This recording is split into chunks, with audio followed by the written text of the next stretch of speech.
Gujarati sweet మగజ్. ఈ మగజ్కి కావాల్సిన ingredients ఏంటో చూద్దాం. యాలుకలు, వెన్న,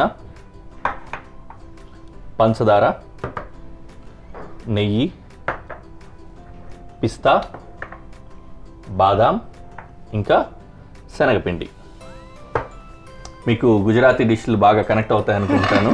ఎక్కువ శనగపిండి తింటారు కదండి వాళ్ళు, వెజిటేరియన్స్ ఉంటారు, శనగపిండి తింటారు. అవును, ఈవెన్ మనం పొద్దున్న తినే ఇడ్లీలు దోశలు ప్లేస్ లో వాళ్ళు ఢోక్లాలు, తర్వాత సమోసాలు, తర్వాత ఘాటియా ఇలాంటివన్నీ తింటారు. అవును, శనగపిండితో చేసినవి ఎక్కువ కూర కూడా వండేసుకుంటుంటారు. మనం పూరి కూర వండుకున్నట్లు. అంతెందుకు మనం మజ్జిగ చారు చేసుకుంటాం కదా, అది కూడా శనగపిండితో చేస్తారు వాళ్ళు. అవును, వెజిటేరియన్స్ కి ప్రోటీన్ దొరకదు. మనం నాన్ వెజిటేరియన్స్ ఏదో ముక్కలు తింటూ ఉంటాం కాబట్టి వాళ్ళకి ప్రోటీన్ సబ్స్టిట్యూట్ అన్నమాట ఇది.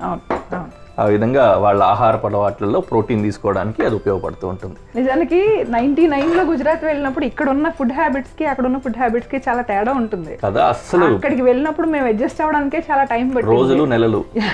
ఇప్పుడు మనకి ప్లేట్ ఇడ్లీ ఇక్కడ కూడా 30-35 స్టార్ హోటల్స్ లోకి వెళ్ళినా కూడా 100కి మించదు. అప్పట్లో మేము 70 రూపీస్కి ప్లేట్ ఇడ్లీ తినాల్సి వచ్చేది, ఎప్పుడైనా తినాలంటే అన్నమాట. అలా ఉండేది అప్పుడు. Okay, nice nice.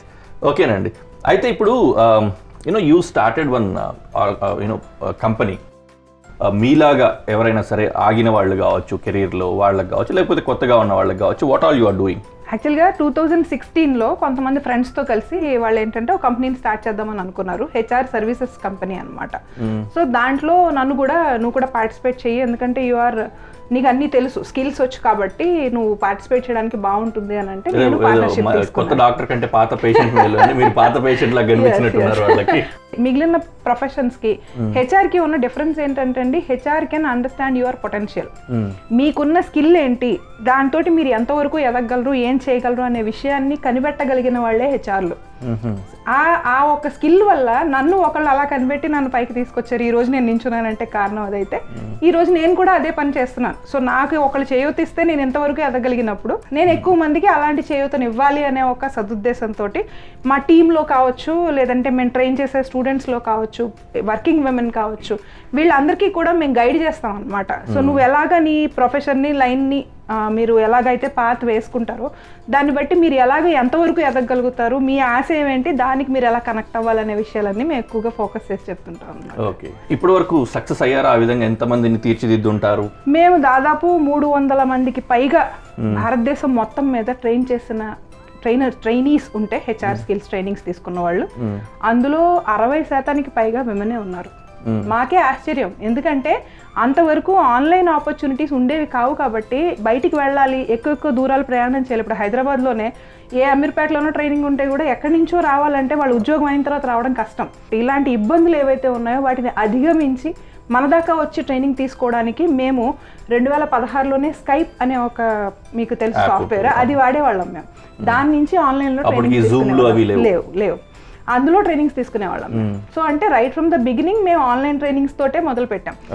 సో అలా మెంటర్షిప్, మాకు వర్క్ చేసేవాళ్ళు కూడా ఒకళ్ళు ముంబై నుంచి వర్క్ చేసేవారు, ఒకళ్ళు బెంగళూరు నుంచి వర్క్ చేసేవాళ్ళు, ఒకళ్ళు ఏంటంటే హైదరాబాద్లో వర్క్ చేసేవారు. అలాగే రకరకాల ఏరియాస్, నేను గుజరాత్లో ఉండేదాన్ని. అలా మా టీంలో కూడా రకరకాల చోట్ల నుంచి కాంట్రిబ్యూట్ చేసేవారు అనమాట. మీ చేత్తో పొయ్యి వెలిగించండి.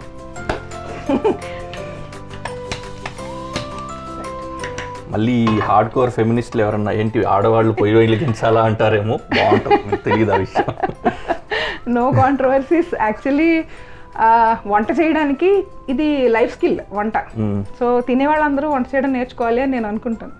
మా పిల్లలు ఇద్దరు కూడా చాలా బాగా వంట చేస్తారు, ఇద్దరు అబ్బాయిలే నాకు, ఇద్దరు కూడా చాలా బాగా వంట చేస్తారు. సో మా ఫ్రెండ్స్ అందరూ కూడా నన్ను చూసి నవ్వుతుంటారు, మా మదరే నవ్వుతారు, ఏంటి నువ్వు వాళ్ళకి వంట నేర్పిస్తున్నావు.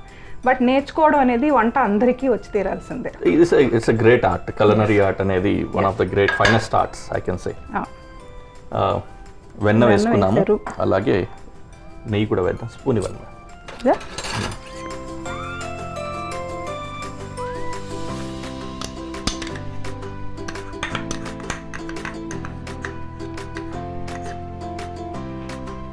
సో మీకు ఎలా వచ్చు, ఈ ఐటెం ఎలా వచ్చు, ఎక్కడ నేర్చుకున్నారు, దీని గురించి మీరు ఏం చెప్తారు? ఇట్లానా? ఐఎమ్ ఇంట్రెస్టెడ్ టు నౌ దీని గురించి. బయట పడిపోయారు చూసారు, హెచ్ఆర్ ఆటోమేటిక్గా బయటకు వచ్చేసారు. ఈ పర్టికులర్ వంట అయితే మా షెఫ్ ఇచ్చారండి. మీరు చెప్పాల్సింది చాలా ఎక్కువ ఉంటుంది, దీనికోసం ఎక్కువ టైం స్పెండ్ చేయలేం కాబట్టి ఒక సింపుల్ రెసిపీ తీసుకొని చేద్దాం అనేది ఇది అనమాట. చాలా సింపుల్, చూసారు కదా ఇంగ్రీడియంట్స్ కూడా. Very nice. ఇది కరిగిన తర్వాత we can add basin and mix. Ladies particularly ఈరోజు మహిళా దినోత్సవం వాళ్ళ గురించి మాట్లాడుతున్నాం. అబ్బాయిలు కూడా అలాంటి అడ్డంకులు ఆటంకాలు ఉంటాయి, వాళ్ళకు కూడా ఉపయోగపడుతుంది.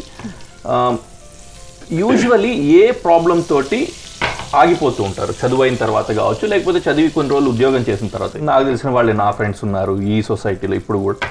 దే స్టాప్డ్, పెళ్ళైన తర్వాత కావచ్చు, పిల్లలు పుట్టిన తర్వాత కావచ్చు, మళ్ళీ రెజ్యూమింగ్ అనేది కొంచెం టఫ్గా ఉంటుంది. అదొక ఎగ్జాంపుల్. మీరు ఇంకేమేమి నోటీస్ చేస్తున్నారు, ఎలాంటి సమస్యలు వస్తాయి, వాటిని ఎలా అధిగమించవచ్చు? ఎక్కువగా అంటే పెళ్లి తర్వాత వాళ్ళు షిఫ్ట్ అయినా కూడా ఉద్యోగాలు అయితే దొరుకుతున్నాయండి, దొరకపోవడం ఏం లేదు. అక్కడ ఎలాగో ఒకలాగా వాళ్ళు మెల్లిగా సెట్ అవ్వడానికి ట్రై చేస్తున్నారు. With your permission, yes please. అందులో నేను బేసిన్ యాడ్ చేస్తాను. థాంక్యూ. సో అందులో మీకు ఏంటంటే ఈ ఉద్యోగాలు ఒక చోట నుంచి ఇంకొక చోటకి వెళ్ళినా కూడా దొరకడం అనేది పెళ్లి వల్ల అయితే ఇబ్బంది కాదు ఈ రోజు. ఎందుకంటే మెన్ కూడా దే వాంట్ దేర్ వైఫ్స్, వాళ్ళు ఉద్యోగం చెయ్యాలి అనే కోరుకుంటున్నారు కాబట్టి ఆ మార్పు అయితే వచ్చింది మీరు అన్నట్టు. కానీ ఎక్కడ ప్రాబ్లం వస్తుంది అంటే మెటర్నిటీ పీరియడ్. లేడీస్ కి హెల్త్ వాళ్ళు అనుకున్నట్టుగా ఉండదు డెలివరీ తర్వాత. సో దానివల్ల ఏమవుతుంది, ఒకటి అదొక ప్రాబ్లమ్, రెండోది ఏంటంటే డే కేర్స్ లోనూ అక్కడ పెట్టినప్పుడు కూడా పిల్లలు ఆరోగ్యంగా ఉండకపోవడం, వాళ్ళు సరిగ్గా చూసుకోలేకపోవచ్చు, లేదా వీళ్ళే అక్కడ అడ్జస్ట్ కాలేకపోవచ్చు. ఎందుకంటే పేరెంట్స్ చూసినంత గొప్పగా వాళ్ళు చూడరు కదా. సో అదొక రీజన్ వల్ల కూడా వీళ్ళు ఏంటంటే ఎక్కువ దూరాలు ప్రయాణం చేయలేకపోవడం, పిల్లల్ని వెంటనే వెళ్ళి కలెక్ట్ చేసుకోవాల్సిన అవసరాలు, ఇలాంటివి చాలా వచ్చాయి. ఒక రకంగా చెప్తే ఏంటంటే ఈ వర్క్ ఫ్రమ్ హోమ్లు, ఫ్లెక్సిబుల్ వర్క్లు రావడానికి ఒక రకంగా శాపమే ప్రపంచానికి. అయినా కూడా మనకి ప్లస్ ఏమైంది అని అంటే కరోనా ఆడవాళ్ళకి కూడా ఎక్కువ డోర్స్ ఓపెన్ చేసి పెట్టింది వర్క్ ఫ్రమ్ హోమ్ తీసుకోవడానికి. అయితే అందుకని మేమేమంటామంటే మీరు ఉద్యోగాలు అని అనుకుంటే ఖచ్చితంగా ఈ టైం నుంచి ఈ టైం వరకు ఇలాగే పని చేయాలి అని ఉంటుంది. మీకు నేను చెప్పాను కదా ఫస్ట్ లో నేను వర్క్ చేసేదానని, కెనడా బేస్ కంపెనీకి రాత్రి 11 నుంచి తెల్లగట్ల 3 వరకు కూర్చొని వర్క్ చేసుకునేదాన్ని. అంటే డే టైంలో నాకు వర్క్ చేయడానికి మా పిల్లలు చిన్నపిల్లలు, వాళ్ళని చూసుకోవడానికి ఎవరు ఉండేవారు కాదు. అదే టైంలో నాకు ఇంకొక హర్డిల్ ఏంటంటే మా అత్తయ్య గారు అప్పట్లో హెల్త్ బాగోక she was bedridden. So లేవలేకపోయేవారు. సో ఆవిడకి అన్నీ చూసుకోవాలి, ఇంటి పనులు చేసుకోవాలి. ఇన్ని చేసుకున్నప్పుడు నేను డే టైంలో టైం తీయలేకపోయేదాన్ని. సో నేను ఎప్పుడు పని చేయాలి, ఆపర్చునిటీ ఇచ్చిన వాళ్ళు ఒక్కళ్ళే నాకు. అప్పట్లో ఆన్లైన్ అంటే మామూలుగా ఏంటంటే నైట్ షిఫ్ట్ దొరికింది అని బాధపడడం కంటే కూడా యూటిలైజ్డ్ ఇట్ ఇన్ పాజిటివ్.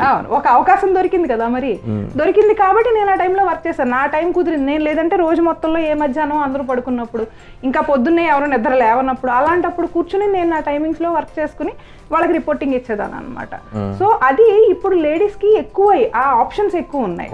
అదే కాక ఇప్పుడు రీసెల్లింగ్ అని, తర్వాత చిన్న ట్రైనింగ్స్ అని, కోచింగ్స్ అని, ఇలాంటివి రకరకాల ఏరియాస్ లో కూడా లేడీస్ సెంటర్ అవుతుంది. గవర్నమెంట్ నుంచి కూడా చాలా సపోర్ట్ ఉందండి. ఓన్లీ థింగ్ ఏంటంటే we should be aware of that. మనం మాట్లాడుకుంటుందంతా కూడా అర్బన్ లొకేషన్ కేసు పరిమితం అవుతోంది కార్పొరేట్ కి. ఇలా కాకుండా రూరల్లో ఉన్న వాళ్ళు కూడా చేసుకోవడానికి ఏమన్నా ఉన్నాయి ఆపర్చునిటీస్ దీన్ని బేస్ చేసుకొని? చాలా ఉన్నాయండి. అంటే మా కంపెనీ నుంచి నేను ఆపర్చునిటీలు ఇలాంటివి క్రియేట్ చేయలేను, ఎందుకంటే నేను హెచ్ఆర్ కంపెనీలో ఉన్నాను కాబట్టి. నేను కార్పొరేట్ డీల్ చేస్తున్నాను కాబట్టి. కానీ మీరు అన్నట్టుగా రూరల్ ఏరియాస్ లో కూడా ఈ రోజు గవర్నమెంట్ వాళ్ళు కూడా వెళ్ళి అవేర్నెస్ క్రియేట్ చేస్తున్నారు. చాలా మంది చారిటీస్ కూడా వెళ్ళి వాళ్ళకి అక్కడ ఈ రకమైన అవేర్నెస్ క్రియేట్ చేస్తున్నారు. మీకు ఇలా ఎంఎస్ఎంఈ సెక్టర్ లో లోన్స్ వస్తాయి, స్టాండప్ ఇండియా లోన్స్ వస్తాయి. మీరు ఒక ఐడియా పట్టుకురండి, మీకు పెట్టుబడితో మేము రెడీగా ఉన్నాము, అందులో చాలా వరకు రీపే కూడా చేయక్కర్లేదు. అలాంటి సబ్సిడీలతోటి వాళ్ళకి లోన్స్ ఇస్తున్నారు. కాబట్టి ఈ రోజు ఇంకొక మాట అండి, అంటే మనం ఎక్కువ ఆలోచిస్తుంది ఏంటంటే అర్బన్ ఫ్యామిలీస్, అది కూడా మిడిల్ క్లాస్ ఫ్యామిలీస్ని మనం దృష్టిలో పెట్టుకుని ఈ మాట మాట్లాడుతున్నాం. కానీ విమెన్ ఆర్ ఆల్రెడీ ఎంపవర్డ్ ఎక్కడ రూరల్ ఏరియాలో. ఎందుకంటే మనం అంటే కూలి పనులకి హస్బెండ్ తోటి పొలానికి వెళ్ళవేమో కానీ మొదటి నుంచి కూడా రూరల్ ఏరియాలో విమెన్ ఎప్పుడు పొలానికి వెళ్ళారు, పని చేశారు. ఇది కేవలం మిడిల్ క్లాస్ ఫ్యామిలీల వరకే ఎక్కువగా ఈ విమెన్ ఇంట్లో ఉండడం, ఇంటికి పరిమితం అవడం అనే ఒక థాట్ ఉందేమో కానీ మన స్టేట్ లో తీసుకున్నట్లయితే తెలంగాణలో కూడా కొన్ని ప్రదేశాల్లో ఉంది, కొన్నిలో తక్కువ. ఎక్కువ వరకు ఇక్కడ కూడా బదులుకి వెళ్తారు. అట్లీస్ట్ అంటే కూలికి వెళ్ళలేని వాళ్ళు కూడా బదులు వెళ్ళడం, ఇట్లాంటి చేయడం, ఇట్లాంటి కల్చర్ ఉంది. ఆంధ్రప్రదేశ్ లో గోదావరి జిల్లాలు మరీ దారుణం నిజంగానే. నేను అబ్జర్వ్ చేశాను. అసలు వాళ్ళు పొలాలు ఉంటే పొలాలకు పోరు, కొట్టుకెళ్ళి ఏమైనా సామాన్లు తయారు. అసలు నాన్ వెజ్ చికెన్ సెంటర్కి పోయి చికెన్ తేవడం అంటే అది ఇంకేదో ఇప్పుడు మనం ఒక లిక్కర్ షాప్కి వెళ్ళి లిక్కర్ కొన్నంత పాపంగా ఫీల్ అవుతున్నారు అక్కడ వాళ్ళు. I don't know why it is like అది గొప్ప లేకపోతే ప్రాబ్లమా అనేది తెలీదు. ఒక రకంగా అంటే గొప్ప కూడా కావచ్చు వాళ్ళ అనుకోవచ్చు, ఉద్దేశంలో కావచ్చు. అంటే వాళ్ళు కావాలని చేసింది కావచ్చు, ఇదంతా కండిషనింగ్ అండి, మైండ్ కండిషనింగ్ అంటాం కదా. ఇప్పుడు మరి మీరు ఇందాక అన్నారు కదా మెన్ కి కొంచెం ఎక్కువ ఫెసిలిటీస్ ఉంటాయి అని, అలాంటిలాగే వీళ్ళకి కూడా ఒక కండిషనింగ్ చేశారు. నువ్వు చదువుకో, ఎంతవరకు చదువుకోవాలి, మొగుడు కొత్తరం రాయడం వచ్చేంత వరకు చదువుకుంటే చాలన్నారు, అంతకుమించి చదువు అవసరం లేదు. మన కళ్ళ ముందు అబ్బాయిలు పనిచేస్తుంటే వాడిని చేయనిస్తావేంటి, నువ్వు చేయాలి కదా అన్నారు. ఇలాంటి వాతావరణంలోనే ఎక్కువ మంది పెరిగారు కాబట్టి ఈ ప్రాబ్లం. మీరు అలా అనుకుంటే మరి గుజరాత్లో నేను ఉన్నాను 18 ఏళ్ళు. నేను వర్క్ స్టార్ట్ చేయడానికి రీజనే ఒక గుజరాతీ లేడీ. ఆవిడ చీరలు అమ్మేవారు, ఆవిడ అలాగే బ్యాంగిల్స్ అవి అమ్మేవారు.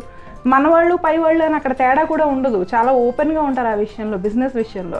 మీతో బిజినెస్ టర్మ్స్ లో బిజినెస్ మాట్లాడతారు, అదర్ దాన్ దట్ ఫ్రెండ్స్ అయితే ఫ్రెండ్స్ లాగా ఉంటారు. ఆ టైం ఏ టైం షిఫ్ట్ అయిపోతారు. అంత మొహమాటం లేకుండా క్లియర్ గా బిజినెస్ చేస్తారు వాళ్ళు. అందుకే రూల్ చేస్తున్నారు. మనం నేర్చుకోవాల్సింది చాలా ఉందండి వాళ్ళ దగ్గర నుంచి. ఓకేనండి, ఇది వేగింది, దీంట్లో పాలు వేసుకుందాం.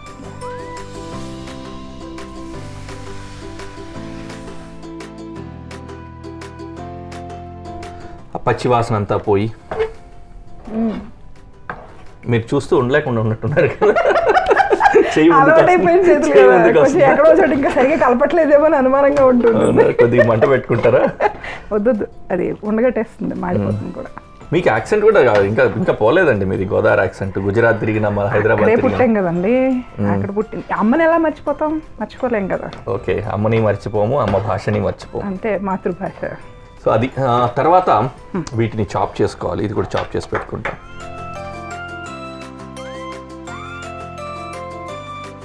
అయితే ఈ కెరీర్ విషయంలో ఆడవాళ్ళకి ఇప్పటికీ కూడా చాలా వరకు డైలమాస్ ఉన్నాయి. అంటే ఎటు వెళ్ళాలి, ఏ దారి తీసుకుంటే నాకు ఇబ్బందులు లేకుండా లేదా అభ్యంతరాలు లేకుండా వెళ్తాము. ఇందులో 2 రకాలు. అంటే హైయెస్ట్ స్టేజ్కి వెళ్ళిపోవాలి, బాగా పైకి ఎదిగి లీడర్షిప్ రోల్స్ లోకి వెళ్ళిపోవాలి అనుకునే వాళ్ళైతే వాళ్ళకి చిన్నప్పటి నుంచి ఒక యాటిట్యూడ్ ఉంటుంది, దాన్ని కనిపెట్టి చెప్పగలగాలి. అలాంటి ఉండి వాళ్ళంతటా వాళ్ళు తెలుసుకోలేని పరిస్థితుల్లో మీ దగ్గరకు వస్తూ ఉంటారు సాధారణంగా. అవును, ఒకప్పుడు ఏంటి, బిఎస్సి చేయాలన్నా బీకామ్ చేయాలన్నా మ్యాథ్స్, సైన్స్, ఆర్ట్స్ 3 సబ్జెక్టులు. ఈ రోజు అలా కాదు కదా. ఎన్ని రకాల కెరీర్ ఆప్షన్స్ మీరు చెప్పండి. ఇన్ని రకాల కెరీర్ ఆప్షన్స్ లో మీకు ఏది సూట్ అవుతుంది అని మీకు ఎలా తెలుస్తుంది? ఈవెన్ తల్లిదండ్రులకు కూడా అది పిల్లలకి గైడ్ చేయడం అనేది చాలా టఫ్నెస్, చాలా కష్టం అండి నిజంగా. ఇద్దరు ఫ్రెండ్స్ ఉంటారు, వాళ్ళ పిల్లలు ఏదో చేస్తుంటారు, వాళ్ళు చేశారు, అది బాగుంది కాబట్టి నువ్వు కూడా ఇది చేయంట. అదర్ దాన్ దట్ వీడికి ఏదో ఆలోచన వస్తుంది, ఇంకోటి ఏదో చూస్తాడు, నాన్న చేస్తానన్నా వీళ్ళు ఒప్పుకోరు. సో వీళ్ళకి అర్థం కాదు, వాళ్ళకి అర్థం కాదు, వీళ్ళ బుర్రను వాళ్ళు అనలైజ్ చేయలేరు, ఆ పని వీళ్ళు చేయగలుగుతారో లేదో తెలియదు. అవును పాపం. అందుకని ఇది తల్లిదండ్రులకు కూడా టెస్టే. కాబట్టి ఏంటంటే లేడీస్ కావచ్చు, జెంట్స్ కావచ్చు, ఎవరికైనా ఈ రోజు కెరీర్ సెట్ చేసుకోవాలంటే మాత్రం ఖచ్చితంగా కౌన్సిలింగ్ అయితే ఉండాలి. ఆ కౌన్సిలింగ్ మేము చేస్తాం. అదే కాక ఇందాక మీరు అన్నట్టు మెటర్నిటీ బ్రేకులు తీసుకున్నారు, రీస్టార్ట్ చేద్దాం అనుకున్నారు కెరీర్, అలాంటి వాళ్ళకి కూడా అసలు అమ్మ నీ పరిస్థితి ఏంటి, ఫైనాన్షియల్ గా నువ్వు ఎంత స్టేబుల్ గా ఉన్నావు. ఎందుకంటే ఒకవేళ హస్బెండ్ వర్క్ చేస్తున్నారు, స్టేబుల్ గా ఉన్నారు, కానీ ఆవిడ కెరీర్ ని బిల్డ్ చేసుకోవడం కోసం స్టార్ట్ చేస్తున్నారు. అలాంటప్పుడు ఎలాంటి కెరీర్ తీసుకోవాలి, ఆవిడకున్న స్కిల్స్ కి ఏది మ్యాచ్ అవుతుంది. అలా కాదు, ముందుగానే అసలు కెరీర్ స్టార్ట్ చేద్దాం అనుకుంటున్నారు యాజ్ ఎ విమెన్, అప్పుడు ఎలా చేద్దాం అనుకుంటున్నారు, అసలు ఆవిడ ఇంట్రెస్ట్ ఏంటి, ఆవిడకున్న క్యాపబిలిటీస్ ఏంటి. అదే కాకుండా ఇక్కడికి వెళ్ళాలి అని నేను అనుకున్నాను అనుకోండి, అది నాకు ఈ రోజు సూటబుల్ కాకపోవచ్చు, కానీ నాకు అక్కడికే వెళ్ళాలి అని అనుకున్నప్పుడు నువ్వేం నేర్చుకోవాలి, అది కూడా చెప్పాలి. సో ఏ ఏరియాలో నువ్వు అప్ స్కిల్ చేసుకోవాలనేది కూడా మేము చెప్తాం అనమాట. ఉన్నదాంతో అయితే ఎక్కడికి వెళ్ళొచ్చు, నువ్వు అక్కడికి వెళ్ళాలంటే ఏం కావాలి, 2 రకాలుగాను మేము కౌన్సిల్ చేస్తాం.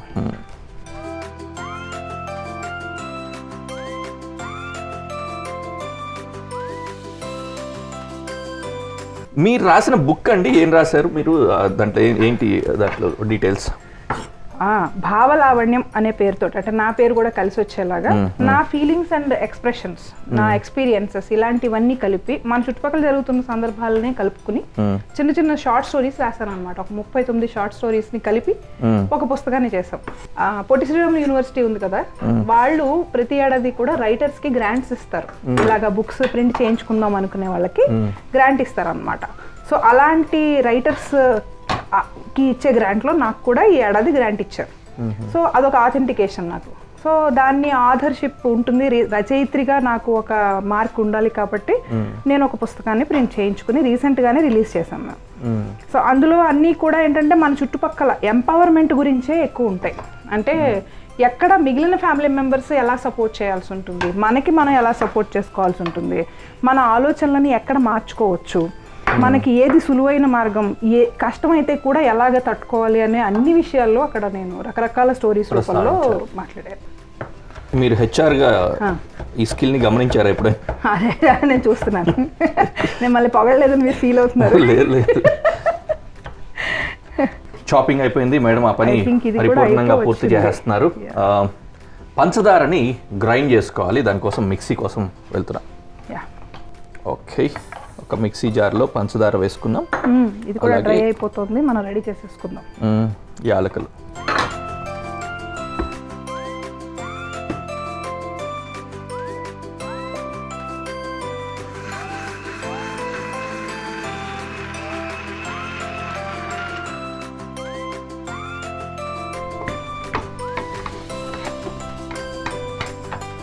ఓకే. సో ఈ విధంగా పంచదార పొడి యాలకులు కలిపిన పొడి ఉంది కదా, ఇది స్టవ్ కట్టేసాకే కలుపుకోవాలి, కొద్దిగా చల్లగా అయ్యాకే.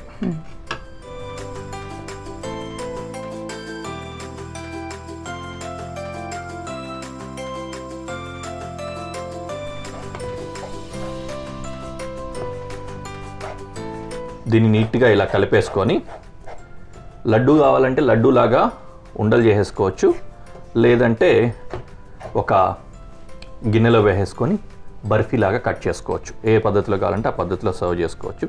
ఎనీవే మనకు ఇదంతా కలపాల్సిన అవసరం కూడా లేదు కదా, అలా కలిపేసి ప్రజెంటేషన్లో చూపిస్తాను.